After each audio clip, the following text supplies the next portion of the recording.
penghubung Israel, Indonesia atau apalah banyak, yang dia tuh ngaku sendiri punya tugas di dalam apa itu lembaga atau apa soal merestorasi budaya atau apalah. Ini merestorasi ini kan, coba merestorasi itu artinya apa? Assalamualaikum, selamat malam.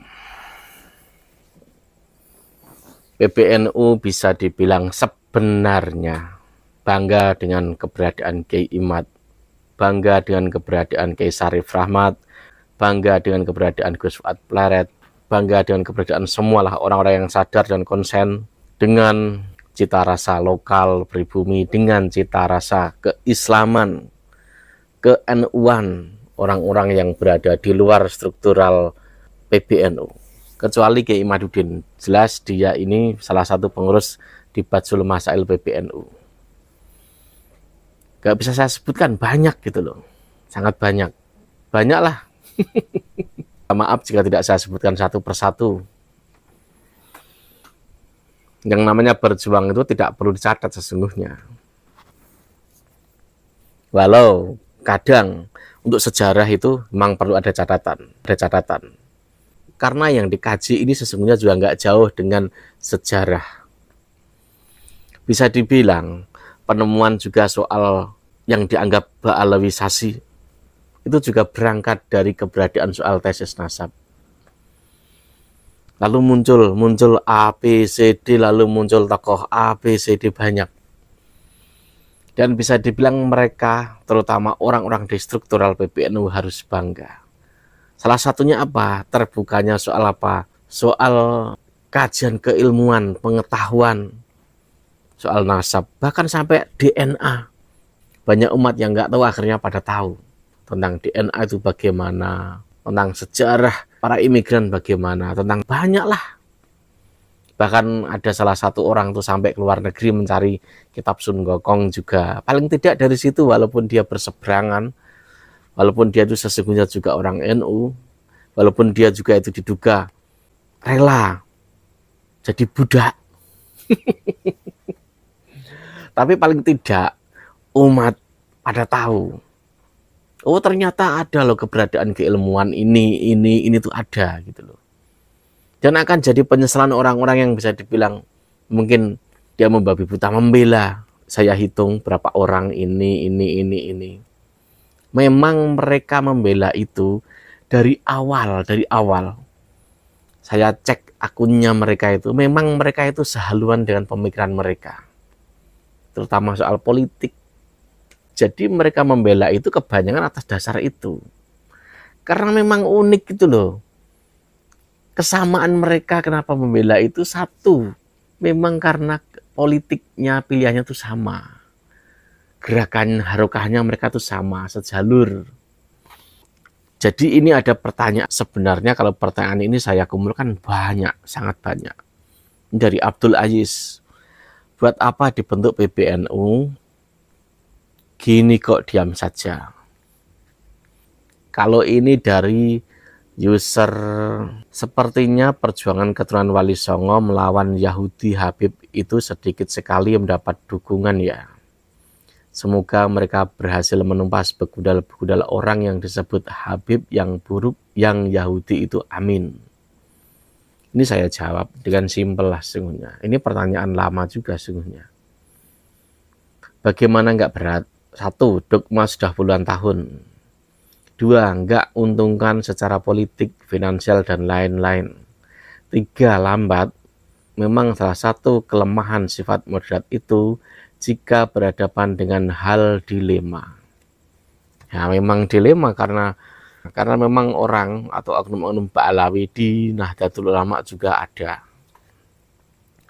Lalu apakah NU diam? NU tidak diam. NU tidak diam, kemungkinan NU menerapkan teknik diam.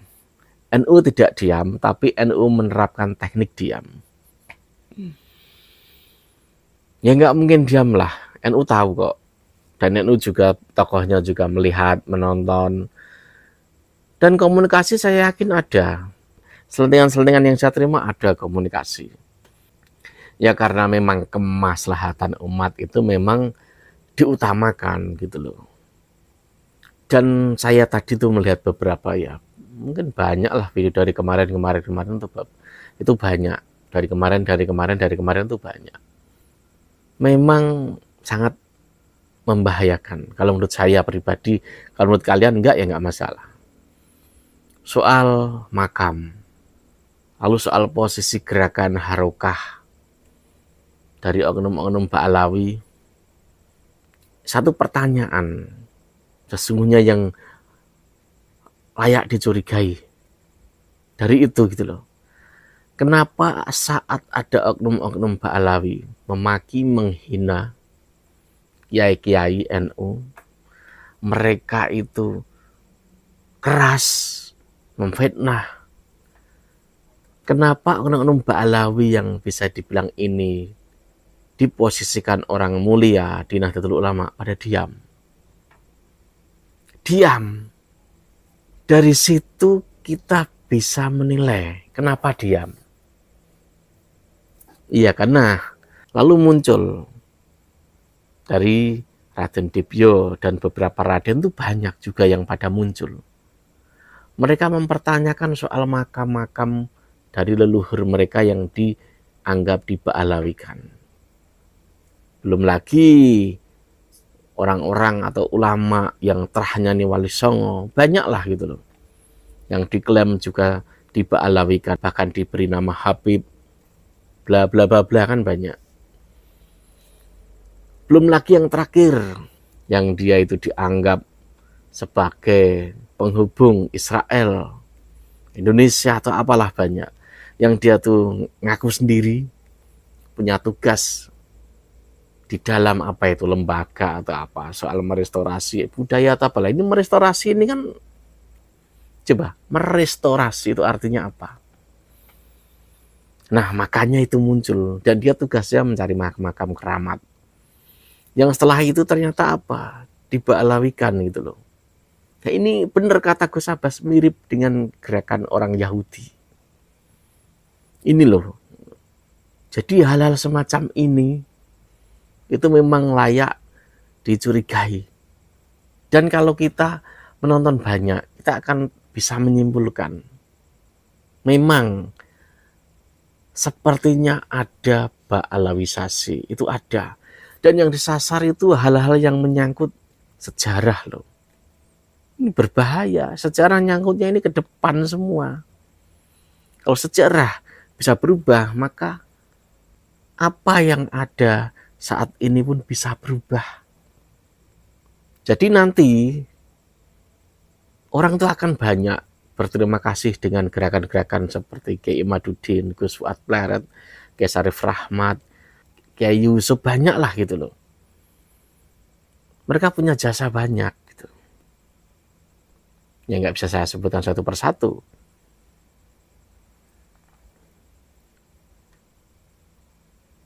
Dan orang-orang yang sebenarnya tahu tapi pura-pura diam, nanti akan menyesal. Apalagi misalkan tokoh yang saat ini punya nama tapi diam saja, dia nanti akan menyesal gitu loh. Dan dia juga di hatinya akan berterima kasih. Entah ini nanti akhirnya goalnya seperti apa, tapi paling tidak nih dibuka nih soal pengetahuan DNA, pengetahuan soal nasab. Minim dari situ sudah banyak hal diterima orang. Kalau ada yang bilang adu domba pecah belah, ini nggak ada urusannya dengan adu domba pecah belah, nggak ada. Mau pengetahuan kok.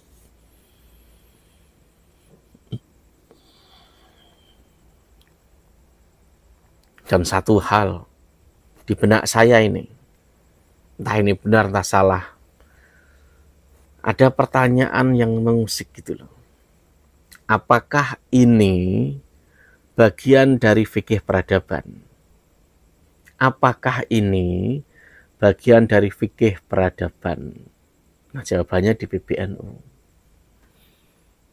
Apakah ke situ? Apakah bagian itu? Dan apakah memang caranya seperti itu, seperti ini? Dan saya yakin ini menggelinding dengan soft sampai sekarang. Hikmahnya banyak. Justru kalau der itu, hikmahnya bisa hilang. Makanya menggiling dengan soft ini berkahnya akan begini. Dan orang-orang yang tengil-tengil itu, yang sok hebat, merasa debat kemarin tuh katanya merasa menang tapi nggak punya jawaban, nggak punya bukti ketersambungan nasab, Anda akan malu loh. Anda akan malu. Karena apa? Justru Anda akan dicatat sebagai budak gitu loh. Antek gitu loh. Karena Anda nggak bisa mengetengahkan bukti yang konkret. Hanya berretorika teknik dan lain sebagainya. Nggak perlu teknik.